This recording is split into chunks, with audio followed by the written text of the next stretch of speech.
मी खूप एक तर मी भुजबळ साहेबांचं स्टेटमेंट ऐकलं नाही, पण मी खूप विनम्रपणे ते तर माझ्या वडिलांच्या वयाचे आहेत, त्याच्यामुळे खरं तर मी बोलणं अयोग्य आहे. पण एक जबाबदार खासदार म्हणून मी उत्तर देते माननीय भुजबळ साहेबांचा. आणि मी हे बोलताना पूर्ण बाईट दाखवा. माझी विनंती आहे सगळ्यांना की मी आदरणीय माननीय भुजबळ साहेबांचा सगळा मान ठेवून जे माझ्या वडिलांच्या जागेवर आहेत, माझ्या वडिलांच्या वयाच्या ग्रहस्थाबद्दल खरं तर मी बोलणं योग्य नाही. पण एक खासदार म्हणून माझीही नैतिक जबाबदारी आहे की पार्लमेंटमध्ये आरक्षणाची मागणी किंवा निर्णय कुठे होतो, तो कॅबिनेटमध्ये होतो, असेंब्ली नाही तर पार्लमेंटमध्ये होतो. पार्लमेंटमध्ये बारामती लोकसभा मतदारसंघाच्या लोकांनी जेव्हा मला निवडून दिले, 4 वेळा निवडून दिले, मराठा, धनगर, लिंगायत, मुस्लिम आणि समाजातल्या ज्या ज्या घटकांनी आरक्षणाची मागणी केली आहे, तुम्ही डेटा काढून बघा. मी फक्त प्रेस कॉन्फरन्सेसमध्ये बोलत नाही आरक्षणाबद्दल, मी ऑन रेकॉर्ड ह्या देशातली सगळ्यात उच्च जी आहे जागा हक्क मागण्याची, ती ह्या देशाचं पार्लमेंट आहे. त्या पार्लमेंटमध्ये, त्या संसद भवनमध्ये मी धनगर, मराठा, लिंगायत, मुस्लिम ज्या ज्या समाजांच्या मागण्या आहेत त्या मांडलेल्या आहेत. आणि एक वेळा नाही, अनेक वेळा. म्हणजे अनेक वेळा भाषणाला मी उठले की अनेक समोरच्या बाकावरचे लोक म्हणतात आता ही परत तोच मुद्दा मांडणार. हा परत मुद्दा मांडायचा नाही. त्या समाजांना न्याय नाही मिळाला. आणि जर कुणालाही माझ्या भाषणांचा डेटा हवा असेल तर तो डेटा मी पूर्णपणे तुम्हाला देऊ शकते की किती वेळा मी स्वतः मराठा, धनगर, लिंगायत, मुस्लिम अनेक छोटे मोठे समाज आहेत ज्यांना काही वेगळ्या वेगळ्या मागण्या आहेत. ह्या महाराष्ट्रातून सगळ्यात जास्त आरक्षणवर भाषण करणारं कोण असेल तर त्या व्यक्तीचं नाव सुप्रिया सुळे. आणि मी हे डेटा ड्रिव्हन तुम्हाला सांगते. आणि तो सगळा डेटा माझ्या मोबाईलमध्ये, माझ्या सगळ्या सोशल मीडिया प्लॅटफॉर्म्सवर आहे. कुणालाही तो हवा असेल तर मी पारदर्शकपणे तुम्हाला मांडीन. आणि त्यातूनही कुणाला अजून काही ऑब्जेक्शन्स असतील तर तुम्ही म्हणाल ती जागा, तुम्ही म्हणाल ती वेळ, कोणाही व्यक्तीबद्दल मी कुठल्याही व्यक्तीला कधीही या विषयावर मी चर्चा करायला माझी पूर्ण तयारी आहे. परंतु एकूणच ओबीसी आरक्षणावर काय आपल्या पक्षाचं म्हणणं आहे? कारण मराठा समाजाला आरक्षण मिळतं त्यावर तुम्ही बोलता असं म्हणतात, पण ओबीसींबद्दल तुम्ही बोलत नाही असंही ते म्हणाले. आता भुजबळ साहेब असं का म्हणले मला माहिती नाही, कदाचित त्यांनी माझे व्हिडिओज पाहिले नसतील. आणि मी पार्लमेंटमध्ये बोलले, इथे तिथे नाही. मी नुसत्या प्रेस कॉन्फरन्सेसमध्ये बोललेले नाही, मी ऑन रेकॉर्ड पार्लमेंटमध्ये बोलले. आणि ह्या देशात सगळ्यात मोठे निर्णय जे होतात ते अजून तरी पार्लमेंटमध्येच होतात. त्याच्यामुळे त्या पार्लमेंटमध्ये मी आरक्षणाबद्दल सविस्तर बोललेले आहे. आणि खूप विनम्रपणे, म्हणजे मी हात जोडून खूप विनम्रपणे म्हणते की ह्याच भुजबळ साहेबांनी तेव्हा शिवसेना सोडून राष्ट्रवादीत का आले हे त्यांचं स्पष्टीकरण तुमच्याच चॅनलवर त्यांनी सांगितलेलं आहे. त्याच्यामुळे वेगळं मला पण बरे, ते माझ्यापेक्षा वयानी कर्तृत्वानी सगळ्यांनीच मोठे आहेत. त्याच्यामुळे मी फार काही बोलणार नाही. पण वास्तव काय आहे आणि ते डेटा ड्रिव्हन आहे. आणि हा डेटा मी सगळा तुम्ही म्हणाल तिथे ज्याला पाहिजे त्याला देऊ शकतो. आता isakal.com आहे देशातील नंबर 1 ची मराठी न्यूज वेबसाईट. प्रत्येक अपडेटसाठी isakal.com ला नक्की भेट द्या. सप्टेंबरला हैदराबाद गॅझेटनुसार आरक्षण दिलं जाईल हा जो मुद्दा आलेला आहे, राज्य शासनानं जो GR काढलाय त्यानंतर सगळ्या समाजांचं असं म्हणणं आहे, वेगवेगळ्या समाजाची लोक आंदोलन करतात. ओबीसी समाजाचं म्हणणं आहे की ते लागू करू नये, त्यामुळे आमच्या आरक्षणाला धक्का लागेल. तिकडे बंजारा समाज म्हणत आहे की आम्हाला हैदराबाद गॅझेटनुसार STमध्ये आरक्षण मिळालं पाहिजे. वंजारी समाजाचे लोक, मुंडे साहेब, धनंजय मुंडे यांनी असं वक्तव्य केलं आहे की बंजारा आणि वंजारी एकच आहे. कुठेतरी 2 तारखेच्या GR नंतर एक संपूर्ण समाजातल्या आरक्षणाचा मुद्दा हा ढवळून निघालेला आहे. काय नेमकं चाललंय हे? ह्याचं उत्तर मी नाही तुम्हाला देऊ शकत. याचं उत्तर तुमच्यासारखी, मीही एक महाराष्ट्राची लोकप्रतिनिधी आहे, पण त्याच्या आधी मीही एक नागरिक देखील आहे. माझी महाराष्ट्राच्या माननीय मुख्यमंत्र्यांना विनम्रपणे, म्हणजे मी हात जोडून विनंती करते महाराष्ट्राच्या माननीय मुख्यमंत्र्यांना की तुम्ही एक प्रेस कॉन्फरन्स घ्या, तुम्ही एक चांगलं प्रेझेंटेशन करा आणि महाराष्ट्राला समजवून सांगा की काय निर्णय घेतलाय तुम्ही, त्याचे इम्प्लिकेशन्स काय आहेत आणि कुणाला कसं मिळणार आहे, कुणाची काय मागणी आहे आणि कुणाला तुम्ही काय निर्णय प्रक्रियेमध्ये घेतलेत. कारण का त्यांनी मोठ्या जाहिराती केलेल्या आहेत. त्यांचं म्हणणं आहे सगळ्यांना जे पाहिजे ते सगळं दिलं आहे. मग एकीकडे जर सगळं तुम्ही दिलं आहे आणि लोक एवढे समाधानी आहेत तर मग ती जाहिरात एक तरफ आणि होणारी आंदोलन एक तरफ। काल तर तुमच्याच चॅनलवर मी पाहिलं 3 ठिकाणी घोषणा दिल्या गेल्या, कुणाची गाडी अडवली गेली, कोणी आत्मदहन करून घेतलं। या सगळ्या गोष्टी अस्वस्थ करणाऱ्या नाही आहेत आणि याचं उत्तर राज्यकर्त्यांनी द्यावं लागेल, कारण का निर्णय त्यांनी घेतला। त्यामुळे त्यांनी आम्हाला समजून सांगितलं पाहिजे, कारण का तज्ज्ञ एक म्हणतायत, मीडियामधले लोक बोलतायत, प्रत्येक समाजाचा माणूस काहीतरी वेगळं म्हणतोय आणि ह्याचं उत्तर कोण देऊ शकतं? तर मायबाप सरकारच देऊ शकते। तर माननीय मुख्यमंत्र्यांनी एक प्रेझेंटेशन घ्यावं। माझी तर विनंती आहे, मी वारंवार तुम्हाला हे बोललेले की त्यांनी एक ऑल पार्टी मीटिंग पहिली बोलवावी, त्याच्यानंतर एक असेंब्लीचं सेशन बोलवावं, सविस्तर चर्चा करून आम्हाला राज्याला उत्तर द्यावं की काय नक्की केलंय। नाहीतर एवढं करायचं नसेलच त्यांना अगदीच, तर एक प्रेस कॉन्फरन्स घेऊन तरी समजून सांगा, एक प्रेझेंटेशन करून। तर आमच्या हातात जर काट्या आता नाही आहेत तर कोयते असते, असं देखील लक्ष्मण नाट्य। याचं उत्तर तुम्हाला माननीय मुख्यमंत्र्यांनाच विचारावं लागतं, कारण का हे जे स्टेटमेंट्स येत आहेत याची सगळ्याची उत्तरं माननीय मुख्यमंत्र्यांकडेच आहेत ना। आम्ही काय करतो? आम्ही विरोधात आहोत।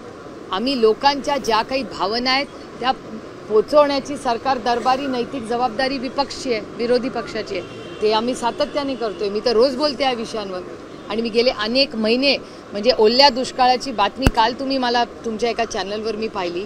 1 महिन्यापूर्वी मी माननीय अमितभाई शहांना दिल्लीला जाऊन भेट घेतली आहे, ते माझ्या ट्विटर अकाउंटवर ते पत्रही आहे, फोटोही आहे। मी अमितभाईंना विनंती केली की महाराष्ट्रात प्रचंड पाऊस पडलेला आहे, आता 2 गोष्टी करणं गरजेचं आहे, एक सरसकट कर्जमाफी करणं अतिशय महत्त्वाचं आहे आणि ओला दुष्काळ जाहीर करा। हे मी 1.5 ते 2 महिन्यापूर्वी अमितभाई शहांना दिल्लीला विनंती केली। हा पहिला मुद्दा। आणि म्हणजे जसं हा मुद्दा आहे तसाच आरक्षणाच्या बाबतीत सातत्याने मी विनंती करते आणि हे आंदोलन व्हायच्या आधी पण मी बोललेले। हे का मी ह्या टर्ममध्ये आरक्षणाबद्दल बोलले नाही, मी मागच्या टर्ममध्येही बोललेले की धनगर समाजाची जी मागणी आहे, मराठा समाजाची जी मागणी आहे, लिंगायत समाजाची जी मागणी आहे, आता बंजारा समाजाच्या जे काही प्रश्न आता तुमच्या चॅनलवर दिसत आहेत, मुस्लिम समाजाचे, सगळ्या समाजांचे जे काही कॉम्प्रिहेन्सिव्ह बिल आणा।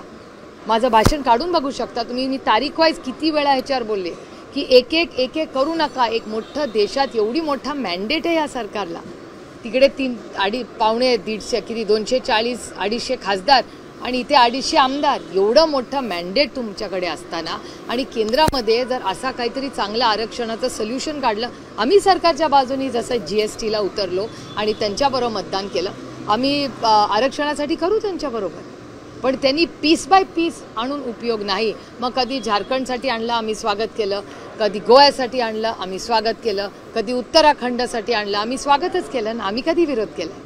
तर तुम्ही महाराष्ट्रासाठी आणि भारतासाठी एक कॉम्प्रिहेन्सिव्ह लेजिस्लेशन का नाही आणत? त्याच्यावर चर्चा करू, 1 दिवस नाही 24 तास चर्चा करू आणि एक मोठा धोरणात्मक निर्णय, क्रांतिकारी निर्णय घेऊ दे सरकारला।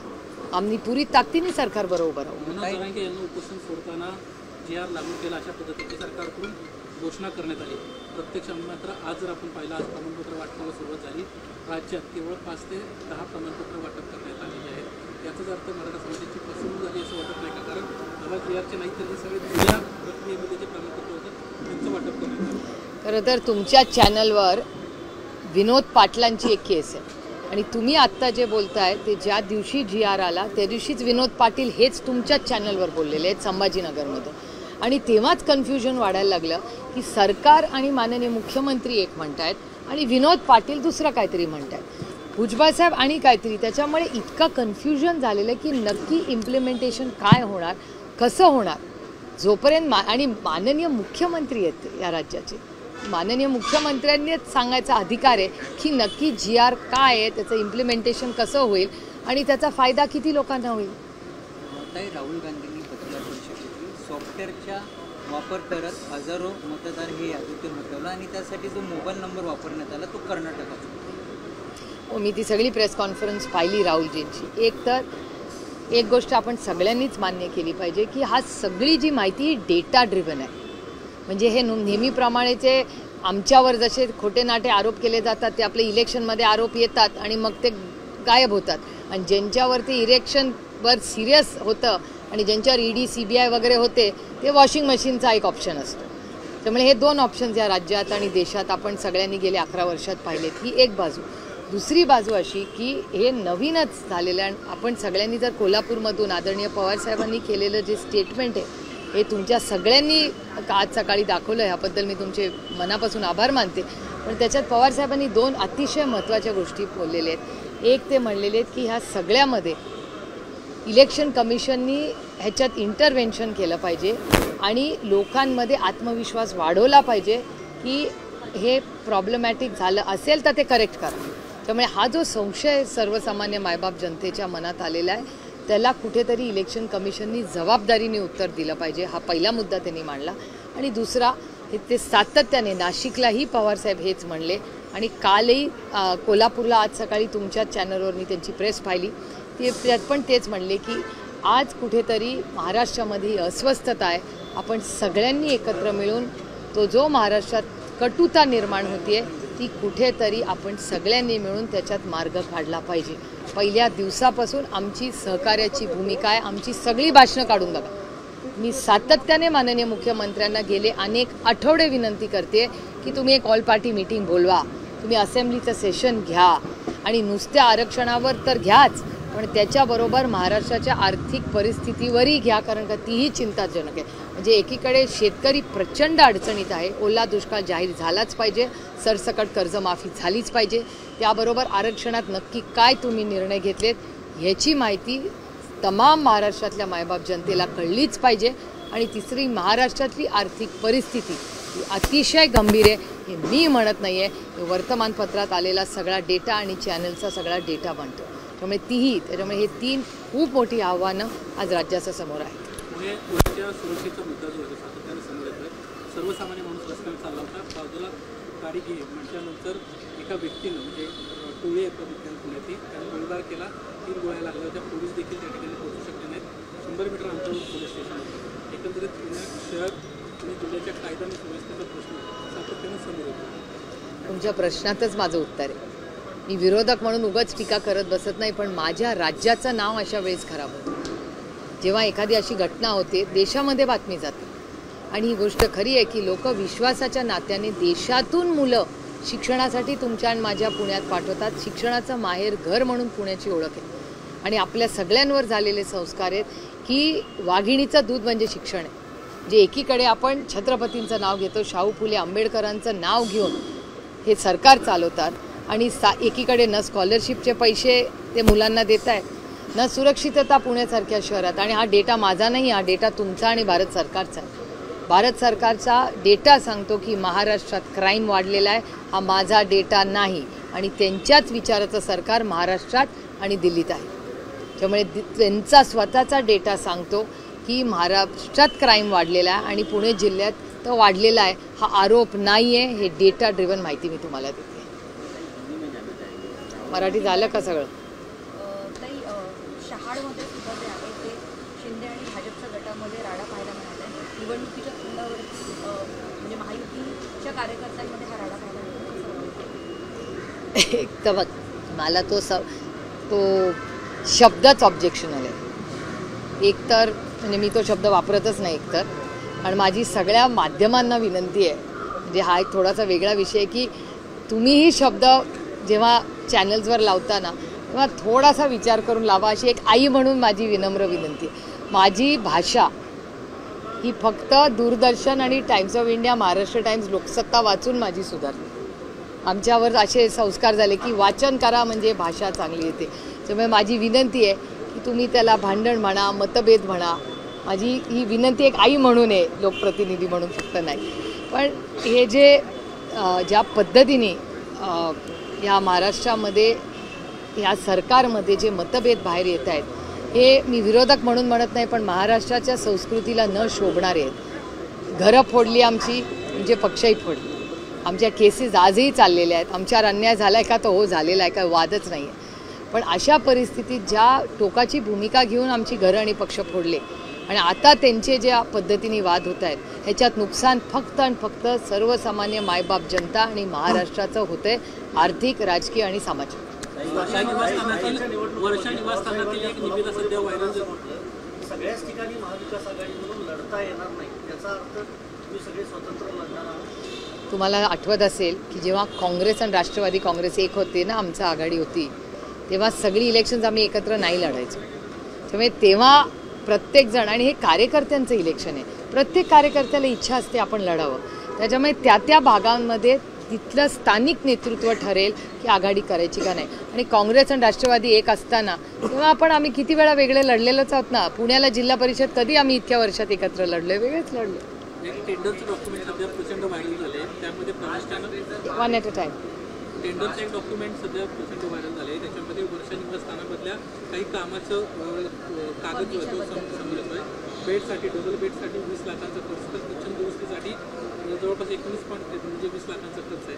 40 लाखांपेक्षा सुद्धा जास्त खर्च त्या ठिकाणी त्या निविदेमध्ये देण्यात आल्याचं समोर येतं. हेच 40 लाख रुपये जर आमच्या शेतकऱ्यांना दिले असते ना, तर कदाचित आमच्या शेतकऱ्यांनी एवढ्या आत्महत्या केल्या नसत्या. त्यांचे तर काही हजार रुपयाची देणी असते. तुमच्या ह्या दुर्दैव या सरकारचं की 40 लाख रुपयाचं रेनोव्हेशन ते करतात. आणि हे तर छोटंच रेनोव्हेशन आहे. सगळ्यांची ऑफिसेसचं जर काढलं ना आणि घरांची रेनोव्हेशन, तर ते करोडो रुपयात असते. हे खूप दुर्दैव आहे की मोदीजी काही वेगळं दिल्लीत सांगतात, पण महाराष्ट्रात त्याची अंमलबजावणी होत नाही. मोदीजी तिकडे सांगतात आम्हाला सगळ्यांना की साधे राहा, तुम्ही सगळं मेड इन इंडिया वापरा, ही गोष्टी काय परमनंट नाही, आपण प्रधान सेवक आहोत. आणि दुर्दैव आहे की मोदीजींच्या या गोष्टी महाराष्ट्र सरकारमधले कोणी लोक ऐकत नाहीत किंवा पाळणं त्याचे करत नाही. खूप दुर्दैव आहे.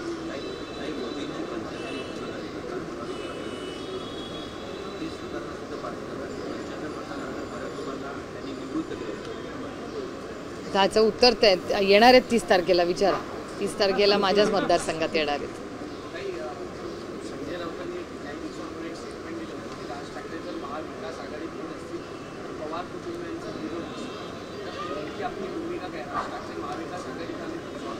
नाही, ते राऊत साहेबांची चर्चा कदाचित पवार साहेबांबरोबर झाली असेल, पण मला असं वाटतं आता कोण कुठल्या आघाडीत कसं जाईल, पहिले इलेक्शन तर लागू द्या.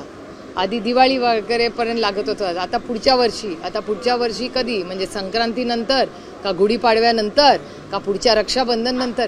हे म्हणजे मला आश्चर्य वाटते. मी आता तर उमेदच सोडून दिली की कदाचित एक वेळ आमची लोकसभा विधानसभा लागेल, पण या बाकीचे इलेक्शन्स लागतील का नाही अशी काळजी आणि भीती मला वाटायला लागली. आणि दुर्दैव याचं एवढंच आहे की सत्तेचं विकेंद्रीकरण या देशात, पंचायत राज आणि कैलासाची यशवंतराव चव्हाणांचं जे स्वप्न होतं की सत्ता केंद्रित राहता कामा नये, त्याचं विकेंद्रीकरण झालं पाहिजे. आणि हे सरकार बरोबर त्याच्या विरोधात निर्णय घेत आहे. सत्ता केंद्रितच राहते. जो माणूस रोज तुमच्या सुखदुःखात असतो, तुमचा नगरसेवक असेल, तुमचा पंचायत समिती मेंबर असेल, तुमचा जिल्हा परिषद मेंबर असेल, या सगळ्यांचं इलेक्शन गेले किती 3-4 वर्ष झाली. आता खूप दुर्दैव आहे की सत्ता सगळी केंद्रित व्हायला लागली आहे महाराष्ट्रामध्ये. त्याचं विकेंद्रीकरण होणं बंद झालं. मुंबईचा महापौर 358 वाईन शॉपना परवानगी दिली होती राज्य सरकारने. आता निवडणुका तोंडावर आहेत, त्या सगळ्या दुकानांना आता स्थगिती देण्याचा निर्णय सरकारने घेतला. मी त्याचं मनापासून स्वागत करते.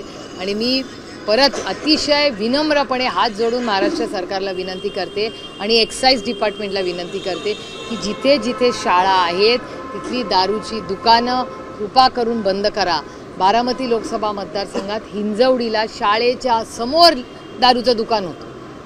ते कलेक्टरांचे मी जाहीर आभार मानते पुण्याच्या की आम्ही मागणी केली, पालकांनी मागणी केल्यावर त्यांनी ते बंद केलं. अशी अनेक उदाहरणं संपूर्ण राज्यामध्ये आहेत जिथे एक्साईज डिपार्टमेंटने शाळा कॉलेजेसच्या समोर, आणि नियम हा मी नाही केलेला, सुप्रीम कोर्टाने आणि पार्लमेंट आणि असेंब्लीने केलेला निर्णय, त्याचं जरी पालन केलं तर खूप झालं.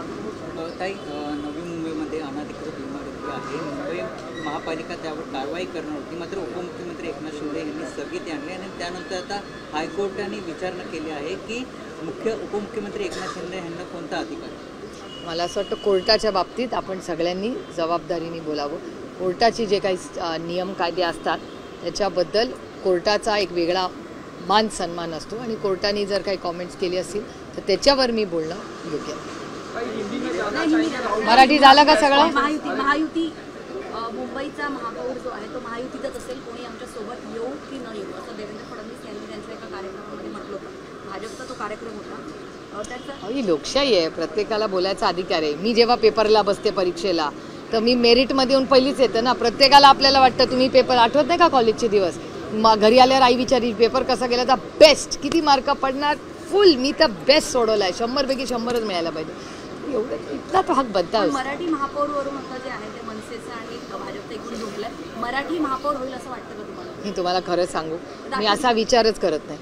मी म्हणते की जो कोणी महापौर व्हावी त्यांनी तुमचं आणि माझं आयुष्य सुधरावं, एवढीच आमची माफक अपेक्षा आहे. त्याच्यामुळे आमचाच होईल आणि ह्याचाच होईल आणि हा, आम्ही तसं राजकारण करत नाही. आम्ही सगळ्यांना एकत्र घेऊन जायचं राजकारण करतो आणि समाजकारण करतो. लाडक्या बहिणीमधून जे आहे, लाडकी बहीण योजनेमधून आणखी काही बहिणींना वगळण्यात आलेलं आहे. उपमुख्यमंत्री एकनाथ शिंदे म्हणतात की ही योजना बंद होणार नाही, मात्र दिवसागणिक यातली संख्या जी आहे ती कमी होत चालली. नाही, 25 लाख महिला कमी झाल्यात, हीची स्टोरी तर तुम्ही सगळ्यांनी वर्तमानपत्रात आणि चॅनल्सवर आली आणि महाराष्ट्र सरकारचं ऑफिशियल स्टेटमेंटही आलेलं आहे की 25 लाख महिला त्यांनी कमी केलेल्या आहेत पहिल्या टप्प्यामध्ये. आता अजून किती, आता त्याच्यात पुरुष कसे आले, म्हणजे काय नक्की नियम कायदे या सरकारने आधी लावले, मग आता का बदलले, मग आधी कसं काय त्यांना घेतलं, मग आता का कमी केलं, खूप कॉम्प्लिकेटेड विषय आहे.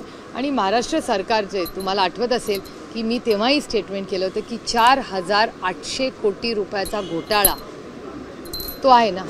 आणि ते सॉफ्टवेअर कोणी डेव्हलप केलं? तुम्ही जर कॉलेजला गेला, 0.1% तुमचे मार्क नसतील तर तुमचा फॉर्म रिजेक्ट होतो. शेतकऱ्यांनी जर काही फॉर्म भरला आणि त्याला इन्शुरन्स मिळणार असेल तर 1 मिनिटात तो फॉर्म रिजेक्ट. मग शेतकऱ्याला एक न्याय, लाडक्या बहिणींना एक न्याय आणि ह्यांच्या घोटाळ्यांना वेगळे न्याय, ऐसा कैसा राज्य चल? जिस तरह से आज भी राहुल गांधी ने वोट चोरी को लेकर प्रेस कॉन्फ्रेंस की है और उन्होंने आज भी कई सारे डेटा जो है सामने रखे हैं, इन तमाम बार बार आरोप जिस तरह से वो लगा रहे हैं, किसी न किसी तरीके से क्या इलेक्शन कमीशन की क्रेडिबिलिटी भी जो है सवालों के घेरे में? हाँ बिल्कुल ही है, डेटा ड्रिवन ही है ना. आपके सवाल में ही मेरा जवाब है और ये पूरा डेटा ड्रिवन आ रहा है. तो मेरे ख्याल से इसकी जांच होनी चाहिए. और ये बहुत दुख की बात है कि जिस हमारे सबके प्यारे भारत रत्न डॉक्टर बाबा साहब अम्बेडकर ने जो संविधान दिया था और जो अधिकार इलेक्शन कमीशन को दिए थे वो कहाँ गए. और ये बहुत सारे सवाल आज हमारे सामने खड़े रह रहे कि ये वोट चोरी का जो आरोप सब जगह से हो रहा है और वो डेटा ही दिखा रहा है ना, नंबर्स डोंट लाई. अगर डेटा कह रहा है ये हुआ है तो हुआ है ना, ये कोई एक झूठ मूठ के आरोप तो है नहीं. तो बहुत चिंता की बात है देश के लिए और हमारे जैसे सशक्त लोकतंत्र के लिए तो बहुत बहुत दुख की और चिंता की बात है. कई सारे सांसद हो या कई सारे विधायक हो, वो लगातार कह रहे हैं कि उनके भी कॉन्स्टिट्यूंसी में इस तरह की वोट चोरी हुई है. अरे मैं तो कह रही हूँ कि मेरे निर्वाचन क्षेत्र से ही आप शुरू करिए. अमोल दादा और मैं, हम दोनों जीत के आए शिरूर और बारामती से. हमारी तो विनती है, हम जीते तो भी हमारे से इंक्वायरी शुरू करो, क्योंकि इस देश में कॉपी करके पास होना नहीं है. हमको मेरिट में पढ़ाई करके मेहनत करके पास होना है. हम कॉपी करने वाले नहीं हैं. तो ज़रूर मैं तो कह रही हूँ हम सबकी करें. हम विपक्ष में है तो क्या हुआ और चुन के आए तो क्या हुआ. ऐसा नहीं है कि जब हारेंगे तभी कहेंगे इंक्वायरी करो. और अमोल दादा और मैंने बहुत बार कहा है कि भैया हमसे ही शुरुआत करिए. ताई, सत्ता पक्ष के नेताओं का ये भी कहना है कि जब लोकसभा के चुनाव हुए थे तब विपक्ष ने इतने सवाल नहीं खड़े किए थे क्योंकि उनके सांसद चुनकर आए थे, लेकिन जब विधानसभा के चुनाव हुए और जब वो हारते हैं तब वो कहीं ना कहीं सवाल खड़े कर रहे हैं. खुद उनकी पार्टी के जो नेता हैं वो पार्टी छोड़कर जा रहे हैं और इसी को छुपाने के लिए वो ऐसे सवाल कर रहे हैं. वोटों को लेकर खासकर वो बात. अरे वो वोट के लिए नहीं छोड़ के जा रही है. आप सबको पता है ये आइस का प्रॉब्लम है. आइस से बहुत दिन के बाद बोल रही हूँ मैं. आइस से इनकम टैक्स, CBI और ED, और ये आपके चैनल ने भी दिखाया. तो ऐसा कोई नई बात मैं नहीं कह रही हूँ. सबको पता है कि आइस का कितना बड़ा प्रॉब्लम इस देश में. अभी थोड़ा सा स्लो हुआ है, नहीं पहले तो बहुत ही अग्रेसिवली आइस चल रहा था. तो आइस के काफ़ी वॉशिंग मशीन के तो आपको पता है उनके पास ही, हमारे पास वॉशिंग मशीन. हम थोड़े सिद्धांत वाले लोग हैं, हमारे यहाँ वॉशिंग मशीन नहीं है क्योंकि हम सिद्धांतों पर और देश के लिए, अगर किसी ने देश के लिए कुछ गलत किया होगा तो हम उसको माफ़ नहीं करेंगे. फिर वॉशिंग मशीन नहीं और क्या सत्ता नहीं. सत्ता गई तो भी बेहतर, लेकिन देश से गद्दारी नहीं करेंगे आप. और आप जो कह रही है कि वो सब जो भी आरोप प्रत्यारोप है उतना तो हक बनता है ना उनको, लेकिन डेटा तो झूठ नहीं बोलता. Numbers don't lie. मीना ताई के पुतले पे जिस तरह से कलर फेंका गया और कल काफ़ी हंगामा हुआ, क्या कहना चाहते हैं? एक पुतले को आरोपी को अरेस्ट भी किया है. ये बहुत दुख की बात है. ऐसी चीज़ें होनी नहीं, कोई भी हो उस पर ऐसे हल्ला नहीं होना चाहिए. उसका ये बहुत गलत बात हुई है और ऐसी चीज़ें ना हो इसके लिए हम सब ने खबरदारी लेनी चाहिए. और मेरी विनती है कि इन सारे जो हमारे प्यारे लोग सब जो है जिनके पुतले बनाए वहाँ CCTV कैमरा ही रखना चाहिए. तो ये पूरा मॉनिटर होएगा। ताई, बीएमसी चुनाव में क्या सारे विपक्ष एक साथ रहेंगे या अलग अलग लड़ेंगे? मन से भी आप शिवसेना यूबीटी के साथ में एक तो पहले इलेक्शन तो ले, पहले इलेक्शन तो हो, इलेक्शन हो तो बात करेंगे ना। इलेक्शन का ना आता है ना पता है। मैम, महाराष्ट्र में अगर बात करें तो खेती किसानी एक ऐसा विषय है जिसको लेकर के सरकारें या नेता जो है वो बहुत कम बात करते हैं। किसके बारे में? किसानों को लेकर के। किसानों को लेकर कम बात करते हैं हम।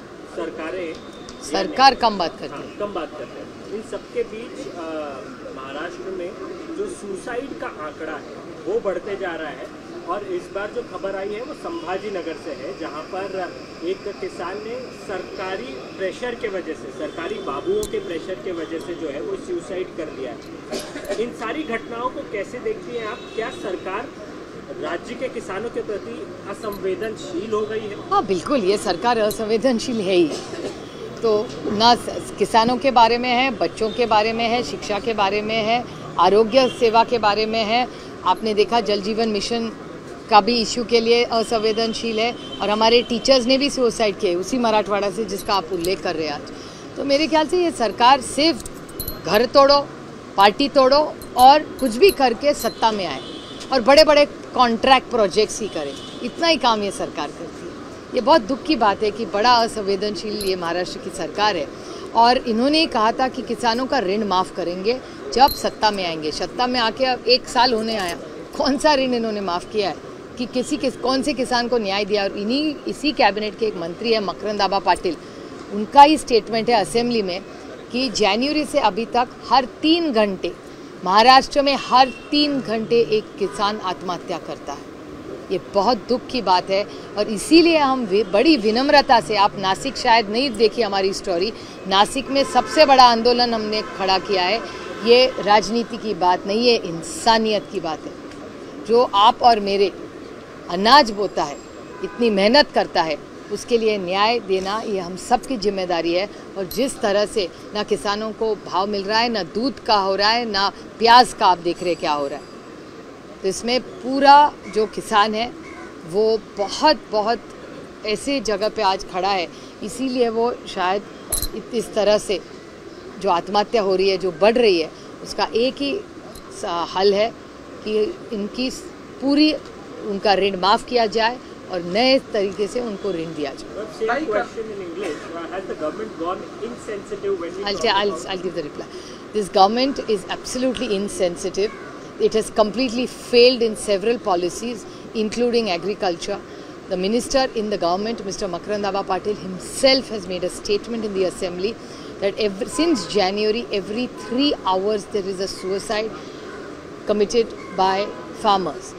And in Maharashtra, there's complete mismanagement. There is not only farmer suicides, but even people working for Jal Jeevan Mission have committed suicide, as well as there are even teachers who are not getting salaries on time have committed suicide. And if you go through the documents of Maharashtra's budget, Maharashtra government themselves admit that they are not following the FRBM Act completely, and they are absolutely debt-ridden. And if things continue like this, the entire economy of the state will collapse. I have urged the Honorable Chief Minister of Maharashtra several times to call the all-party meeting, discuss, get experts on board and resolve this issue of the financial crisis that Maharashtra is going through. Congress K leader हैं KS. आलागिरी, उन्होंने कहा है कि अगर कंगना रनावत तमिलनाडु में आती है तो उनको झापड़ मारना चाहिए, इस तरह का बयान दिया। मैंने नहीं सुना है, I have not heard such a statement. Ma'am, अगर देश की राजनीति की बात करें, इसके विपरीत कई सारे राज्यों में चुनाव भी है, बिहार है और बाकी अन्य राज्य, महाराष्ट्र में भी बीएमसी और तमाम स्थानीय स्वराज संस्थाओं के चुनाव, लेकिन इन सबके बीच में असम बीजेपी का एक ट्वीट आया जिसमें वो ये कहते हैं कि अगर भारतीय जनता पार्टी को मतदान नहीं किया गया तो असम जो है वो मुस्लिम राज्य की तरह स्थापित हो जाएगा, बीफ खिलाया जाएगा लोगों को, सभी जगह मुसलमान कर दिए जाएंगे। इस प्रकार का campaigning, you think that it is a kind of a polarization? Not at all. This is against the Constitution of India. It's very shameful. If I haven't seen it, but if you say BJP is doing it, it's a very sad day for a vibrant democracy of ours and a country which talks in unity in diversity. This is not what Mahatma Gandhi ji fought for, or our forefathers fought for. We fought for a united India and we are very proud Indians. If what you are saying is true, it's very, very unfortunate and I condemn any such statement. इसी सवाल को थोड़ा आगे बढ़ाएंगे। अमित साटम जो अभी नए भाजपा मुंबई अध्यक्ष है, उन्होंने भी इसी तरह का बयान बीते 2 दिन पहले दिया। उन्होंने कहा कि अगर युवाटा और बाकी विपक्षी पार्टियों के हाथ में सरकार जाएगी तो कोई खान जो है मुंबई का मेयर बनेगा। मैंने सुना नहीं है तो आई कांट कमेंट। लेकिन इन प्रकार के स्टेटमेंट कहीं नो, इट्स वेरी सैड। नहीं, ये बहुत दुख की बात है कि एक सशक्त लोकतंत्र में आज भारतीय जनता पार्टी जितनी इतनी बड़ी ताकत है, अगर उनको ऐसे देश तोड़ने के विधान करने पड़े तो ये बहुत दुख की बात है। मराठीमध्ये मीनाताई ठाकरे यांच्या पुतळ्याचे जे काही अपमान जी काय झाली गोष्ट ही अतिशय दुर्दैवी आहे। मी स्वतःही त्याच्याबद्दल ट्विटही केलेलं आहे, माहितीही घेतलेली आहे। मला असं वाटतं ह्या सगळ्या आपल्या श्रद्धेची स्थान असतात, तिथे तातडीने BMCनी कॅमेरे लावले पाहिजेत आणि तिथली सुरक्षितता किंवा तिथे एक जाग तरी ठेवली पाहिजे, म्हणजे अशा काही गोष्टी होणार नाहीत। कारण का सगळ्या गोष्टी श्रद्धेच्या असतात, त्यामुळे त्याचा कोणीही त्याचा अपमान करू नये अशी माझी विनम्र विनंती आहे। पण या याच्यामध्ये अटक करण्यात आली एका आरोपीला आणि त्याचं म्हणणं आहे की संपत्तीच्या म्हणजे उद्धव ठाकरे यांचा जो कार्यकर्ता त्यांचा चुलत भाऊ आहे आणि चुलत भाऊ आहे आणि संपत्तीच्या वादातून हे कृत्य केलं। माहिती नाही, या आत्ता तर बातमी येते ती खरं खोटं कोणाला माहिती। पोलिसला स्टेटमेंट करू दे ना, मग बघू काय करायचं। मराठीमध्ये डॉक्टरांकडनं आज जो आहे महाराष्ट्रातले डॉक्टर्स जे आहेत ते संपावरती गेलेले आहेत, कसं बघता की एकतर माझी डॉक्टरांना विनम्र विनंती आहे की त्याच्यात सरकारचा निर्णय, माझी खूप विनम्र विनंती आहे डॉक्टरांना की तुम्ही प्लीज पेशंट्सला वेटीस धरू नका, कारण त्याच्यात त्या पेशंटची बिचाराची काय चूक। महाराष्ट्राचं सरकारचं धोरण जर काही तुम्हाला बदलून हवं असेल तर तुम्ही प्लीज आमच्या पेशंट्सला वेटीस धरू नका, तुम्ही सरकारला जाब विचार। आणि महाराष्ट्र सरकारने सगळ्यांना एकत्र घेऊन, दुर्दैव आहे की या सरकारचं फक्त आउटगोईंग चालू असतं, इनकमिंग बंदच असतं। समाजातले सगळेच घटक या सरकारवर नाराज आहेत, ह्याचा अर्थ काहीतरी चुकतंय। ताई, हिंदी में यही सवाल करना चाहूँगी क्योंकि आज महाराष्ट्र के अलग अलग हिस्सों मैं बड़ी विनम्रता से हर डॉक्टर जो आज आंदोलन करना है उनको बड़ी विनम्रता से विनती करना चाहती हूँ कि इसमें पेशेंट की कोई गलती नहीं। हम डॉक्टर को भगवान मानने वाले लोग हैं और ये गलती बेचारे पेशेंट की है ही नहीं। ये गलती अगर की होगी तो वो सरकार की होगी। तो मैं इस असंवेदनशील सरकार को विनती करती हूँ कि आप सब इन डॉक्टरों से बात करें। कोई डॉक्टर के पास जाए तो पहले डॉक्टर से बात करने, अगर डॉक्टर्स आंदोलन करने हैं तो सरकार की जिम्मेदारी नहीं है कि वो डॉक्टरों को जाके पूछे कि आप क्यों आंदोलन कर रहे हैं, पेशेंट्स का क्या हाल हुआ है। तो ये जो इनकन्वीनियंस आज पेशेंट्स को हो रहा है उसके लिए जिम्मेदार सिर्फ और सिर्फ महाराष्ट्र की असंवेदनशील सरकार है। मराठा आरक्षण को लेकर एक बयान निकाला गया, उसको लेकर काफी कंफ्यूजन हो रहा है, कहीं ना कहीं आरोप और प्रत्यारोप भी हो रहा है। आपने कहा कि सीएम को प्रेस कॉन्फ्रेंस एब्सोल्युटली, हाँ, तो प्रेस कॉन्फ्रेंस महाराष्ट्र के माननीय मुख्यमंत्री ने एक ऑल पार्टी मीटिंग बुलानी चाहिए। मैं तो 100 बार ये बोल चुकी हूँ कि आप ऑल पार्टी मीटिंग बुलाइए, आप एक असेंबली का सेशन लीजिए और एक प्रेस कॉन्फ्रेंस करवाइए, एक अच्छा सा प्रेजेंटेशन दिखा दीजिए, तो पता तो चले इस देश को किसको क्या मिला है। इतना कंफ्यूजिंग हो रहा है सब जगह, तो पता ही नहीं चल रहा है किसको मिल रहा है नहीं मिल रहा है। तो महाराष्ट्र के मुख्यमंत्री ने सीधी बात करनी चाहिए इस राज्य से। Okay, thank you. देश विदेशातील प्रत्येक घडामोडींचे लाईव्ह अपडेट मिळवण्यासाठी आता साम टीव्हीच्या सर्व सोशल मीडिया प्लॅटफॉर्मला लाईक, फॉलो आणि सबस्क्राईब करा। तसंच सर्व नोटिफिकेशनसाठी बेल आयकॉन प्रेस करायला विसरू नका।